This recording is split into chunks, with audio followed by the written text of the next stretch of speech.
नमस्कार मंडळी, साध्या सोप्या रेसिपीजमध्ये मी पूनम तुम्हाला आज दाखवणार आहे ग्रीन स्मूदीची रेसिपी। लागणारं साहित्य अगदी साधं सोपं आहे। एक मीडियम साईजचा ॲपल, एक काकडी, मूठभर पालक, एक मोठा चमचा भरून मनुके आणि चिमूटभर मीठ। सगळ्यात अगोदर पालक आणि काकडी वॉश करून कट केली आहे। ॲपल वॉश करून सोलून घेतले मी आणि कट केले। मनुके आहेत ते मी 2 तासासाठी भिजवले होते, तुम्ही रात्रभर भिजवू शकला तर बेस्ट आहे। त्यानंतर 2 ते 3 बर्फाचे खडे। मिक्सरमध्ये हे सगळं ग्राइंड करा आणि तुमची एक पोटभरीची स्मूदी तयार होऊन जाईल।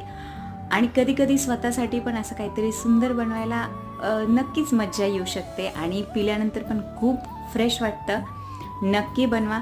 याच्यामध्ये कन्सिस्टन्सी तुमच्या अंदाजाने ॲडजस्ट करा पाणी घालून। आणि तुम्हाला असं वाटत असेल की थोडंसं कमी गोड आहे तर थोडं चमचाभर हनीसुद्धा ॲड करू शकता। फक्त डायबेटिक लोकांनी त्यामध्ये हनी ॲड करू नका। चिमूटभर मिठाने ह्याला खूप सुंदर टेस्ट येते।